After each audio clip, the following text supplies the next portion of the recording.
Bonsoir à tous et bienvenue sur D8 pour un nouveau voyage au bout de la nuit, une nouvelle soirée littéraire. Alors ce soir, je vais vous commencer donc la lecture de Splendeur et misère des courtisanes, qui est un roman d'Honoré de Balzac. Le thème de la courtisane réhabilitée par l'amour et la mort est un grand sujet romantique. De même, le thème du hors-la-loi qui représente l'état de nature contre l'état de société. Il joue un rôle majeur dans la mythologie du romantisme. Balzac l'avait déjà abordé dans ses romans de jeunesse. Alors pour écrire ce roman, Balzac a dû abondamment se documenter donc sur le crime et la prostitution. On le plaint. Je pense qu'il a dû s'amuser, le petit coquin. Donc nous allons passer à la lecture. N'hésitez pas à réagir sur les réseaux sociaux #VBN ainsi que sur notre page Facebook Voyage au bout de la nuit. Passons à la lecture. Splendeur et misère des courtisanes. Première partie. Comment aiment les filles? Une vue du bal de l'Opéra. En 1824, au dernier bal de l'Opéra, plusieurs masques furent frappés de la beauté d'un jeune homme qui se promenait dans les corridors et dans le foyer, avec l'allure des gens en quête d'une femme retenue au logis, par des circonstances imprévues.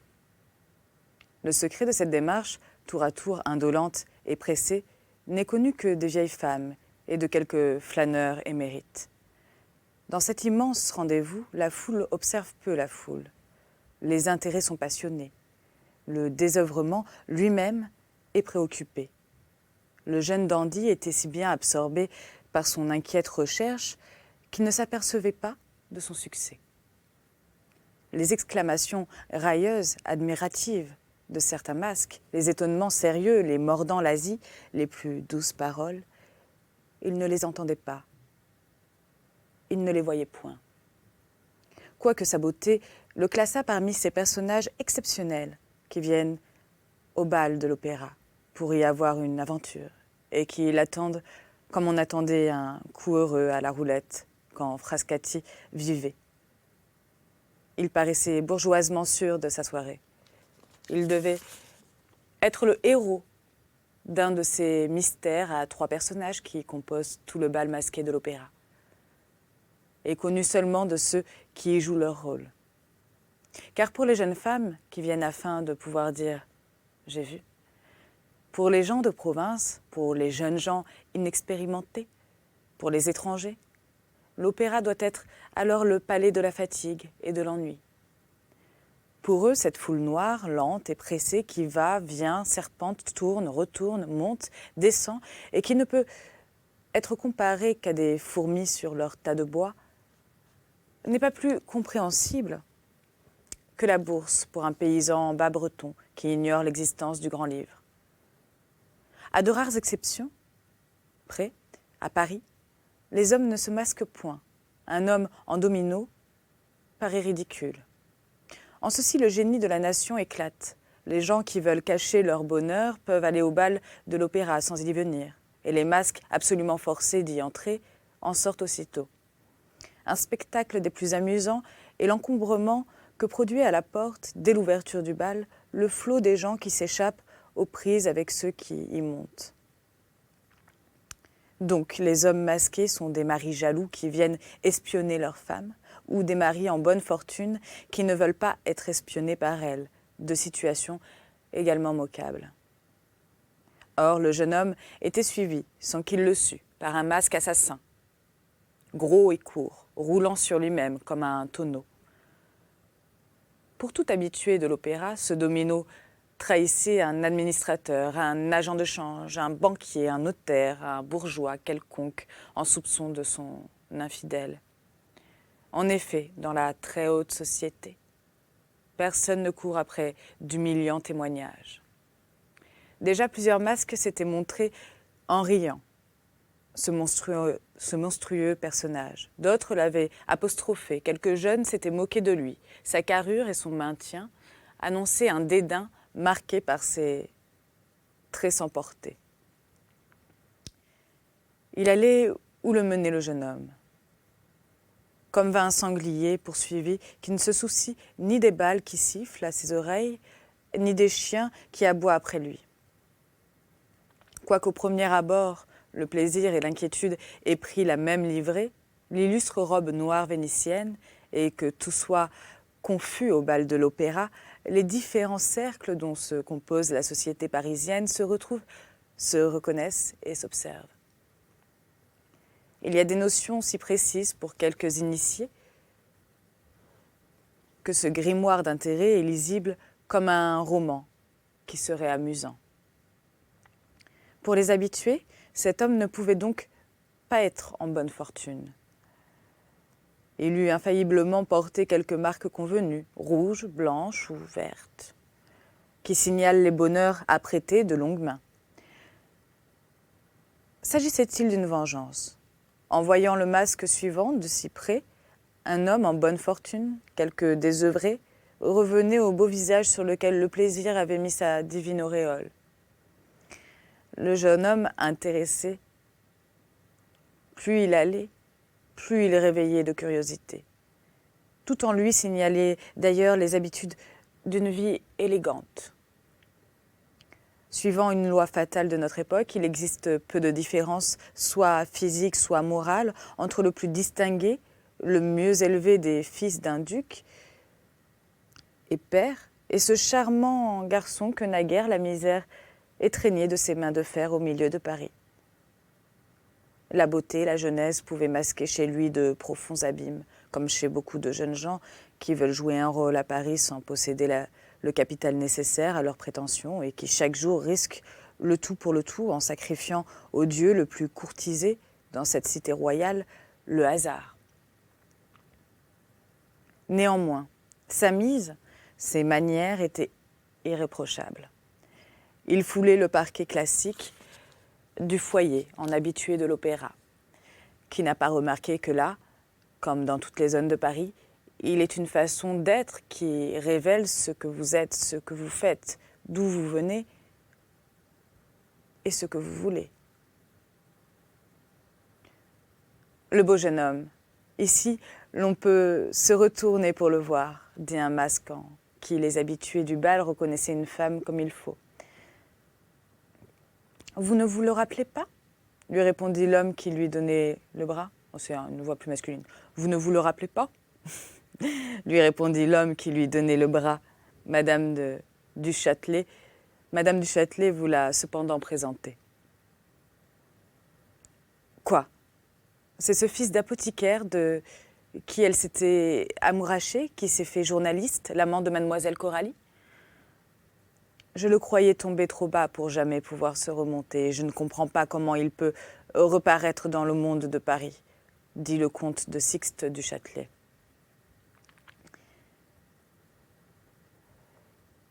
Il a un air de prince, dit le masque, et ce n'est pas cette actrice avec laquelle il vivait qui le lui aura donné. Ma cousine, qui l'avait invité, n'a pas su le débarbouiller. Je voudrais bien connaître la maîtresse de ce Sergine. Dites-moi quelque chose de sa vie qui puisse me permettre de l'intriguer. Ce couple, qui suivait le jeune homme, en chuchotant, fut alors particulièrement observé par le masque aux épaules carrées. « Cher monsieur Chardon, » dit le préfet de la Charente en prenant le dandy par le bras, « laissez-moi vous présenter une personne qui veut renouer connaissance avec vous. »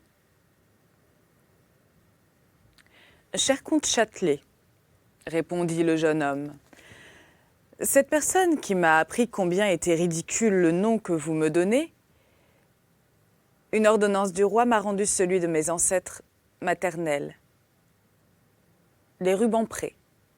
Quoique les journaux aient annoncé ce fait, il concerne un si pauvre personnage que je ne rougis point de le rappeler à mes amis, à mes ennemis et aux indifférents. Vous vous classerez où vous voudrez, mais je suis certain que vous ne désapprouverez point une mesure qui me fut conseillée par votre femme quand elle n'était encore que madame de Bargeton. Cette jolie épigramme, qui fit sourire la marquise, fit éprouver un tressaillement nerveux au préfet de la Charente. « Vous lui direz, » ajouta Lucien, que maintenant, je porte de gueule au taureau furieux d'argent dans le pré de Sinof. Furieux d'argent, répéta Châtelet. Madame la marquise vous expliquera, si vous ne le savez pas. Pourquoi ce vieil écusson est quelque chose de mieux que la clé de Chambellan et les abeilles d'or de l'Empire qui se trouvent dans le vôtre, au grand désespoir de Madame Châtelet, née Nègrepelisse d'Espard, dit vivement Lucien. Puisque vous m'avez reconnu, je ne puis plus vous intriguer, et ne saurais vous exprimer à quel point vous m'intriguez, lui dit à voix basse la marquise d'Espard, tout étonnée de l'impertinence et de l'aplomb acquis par l'homme qu'elle avait jadis méprisé. Permettez-moi donc, madame, de conserver la seule chance que j'ai d'occuper votre pensée en restant dans cette pénombre mystérieuse, dit-il avec le sourire d'un homme qui ne veut pas compromettre un bonheur sûr. La marquise ne put réprimer un petit mouvement sec, en se sentant, suivant une expression anglaise, coupée par la précision de Lucien.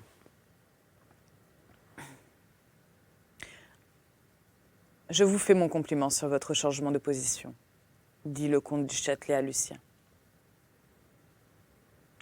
Et je le reçois comme vous me l'adressez, répliqua Lucien en saluant la marquise avec une grâce infinie. Le fa, dit à voix basse le comte à madame d'Espard. Il a fini par conquérir ses ancêtres. Chez les jeunes gens, la fatuité, quand elle tombe sur nous, annonce presque toujours un bonheur très haut situé, car entre vous autres, elle annonce la mauvaise fortune. Aussi, voudrais-je connaître celle de nos amis qui a pris ce bel oiseau sous sa protection. Peut-être aurais-je alors la possibilité de m'amuser ce soir. Mon billet anonyme est sans doute une méchanceté préparée par quelque rival, car il y est question de ce jeune homme. Son impertinence lui aura été dictée. Espionnez-le. Je vais prendre le bras du duc de Navarre. Vous saurez bien me retrouver. Au moment où madame d'Espard allait aborder son parent, le masque mystérieux se plaça entre elle et le duc, pour lui dire à l'oreille « Lucien vous aime, il est l'auteur du billet. Votre préfet est son plus grand ennemi. » Pouvait-il s'expliquer devant lui? L'inconnu s'éloigna, laissant madame d'Espard en proie à une double surprise. La marquise ne savait personne au monde capable de jouer le rôle de ce masque. Elle craignit un piège, alla s'asseoir et se cacha. Le comte Sixte du Châtelet, à qui Lucien avait retranché son dû ambitieux avec une affectation qui sentait une vengeance longtemps rêvée, suivit à distance ce merveilleux dandy et rencontra bientôt un jeune homme auquel il crut pouvoir parler à cœur ouvert. « Eh bien, Rastignac, avez-vous vu Lucien? Il a fait peau neuve. Si j'étais aussi joli garçon que lui, je serais encore plus riche que lui, répondit le jeune élégant d'un ton léger mais fin qui exprimait une raillerie attique. Non, lui dit à l'oreille le gros masque, en lui rendant 1000 railleries pour une, par la manière dont il accentua le monosyllabe. Rastignac, qui n'était pas homme à dévorer une insulte, resta comme frappé de la foudre et se laissa mener dans l'embrasure d'une fenêtre par une main de fer qu'il lui fut impossible de secouer. Jeune coq sorti du poulailler de maman Vauquet, vous à qui le cœur a failli pour saisir les millions du papa Taillefer quand le plus fort de l'ouvrage était fait, sachez, pour votre sûreté personnelle, que si vous ne vous comportez pas avec Lucien comme avec un frère que vous aimeriez, vous êtes dans nos mains, sans que nous ne soyons dans les vôtres. Silence et dévouement, ou j'entre dans votre jeu, pour y renverser vos quilles. Lucien de Rubempré est protégé par le plus grand pouvoir d'aujourd'hui, l'Église. Choisissez entre la vie ou la mort. Votre réponse. Rastignac eut le vertige comme un homme endormi dans une forêt et qui se réveille à côté d'une lionne affamée. Il eut peur, mais sans témoin, les hommes les plus courageux s'abandonnent alors à la peur. Il n'y a que lui pour savoir et pour oser se... dit-il à lui-même. Le masque lui serra la main pour empêcher de finir sa phrase. Agissez comme si c'était lui, dit-il. Autre masque. Rastignac se conduisit alors comme un millionnaire sur la grande route, en se voyant mis en joue par un brigand. Il capitula. « Mon cher comte, dit-il à Châtelet, vers lequel il revint, si vous tenez à votre position, traitez Lucien de Rubempré comme un homme que vous trouverez un jour placé beaucoup plus haut que vous ne l'êtes. » Le masque laissa échapper un imperceptible geste de satisfaction et se remit sur la trace de Lucien. « Mon cher, vous avez bien rapidement changé d'opinion sur son compte, » répondit le préfet, justement étonné. « Aussi rapidement que ceux qui sont au centre et qui votent avec la droite, » répondit Rastignac à ce préfet député dont la voix manquait depuis peu de jours au ministère. « Est-ce qu'il y a des opinions aujourd'hui ? » « Il n'y a plus que des intérêts, » répliqua les Lupeaulx qui les écoutaient. « De quoi s'agit-il ? » ?»« Du sieur de Rubempré que Rastignac veut me donner pour un personnage, » dit le député au secrétaire général. « Mon cher comte, » lui répondit des Lupeaulx d'un air grave, « Monsieur de Rubempré est un jeune homme de plus grand mérite et si bien appuyé que je me croirais très heureux de pouvoir renouer connaissance avec lui. Le voilà qui va tomber dans le guêpier des roués de l'époque, » dit Rastignac. Les trois interlocuteurs se tournèrent vers un coin où se tenaient quelques beaux esprits, des hommes plus ou moins célèbres et plusieurs élégants. Ces messieurs mettaient en commun leurs observations, leurs bons mots et leurs médisances, en essayant de s'amuser ou en attendant quelques amusements. Dans cette troupe si bizarrement composée se trouvaient des gens avec qui Lucien avait eu des relations mêlées de procédés ostensiblement bons et de mauvais services cachés. Eh bien, Lucien, mon enfant, mon cher amour, nous voilà rempaillés, rafistolés. D'où venons-nous? Nous avons donc remonté sur notre bête à l'aide des cadeaux expédiés du boudoir de Florine. « Bravo, mon gars !» lui dit Blondet en quittant le bras de Finot pour prendre familièrement Lucien par la taille et le serrer contre son cœur. Andoche Finot était le propriétaire d'une revue où Lucien avait travaillé presque gratis et que Blondet enrichissait par sa collaboration, par la sagesse de ses conseils et la profondeur de ses vues. Finot et Blondet personnifiaient Bertrand et Raton, à cette différence près que le chat de La Fontaine finit par s'apercevoir de sa duperie et que tout en se sachant dupé, Blondet servait toujours Finot. Ce brillant condottière de plumes devait en effet être pendant longtemps esclave. Finot cachait une volonté brutale sous des dehors lourds, sous les pavots d'une bêtise impertinente, frottée d'esprit, comme le pain d'un manœuvre et frotté d'ail.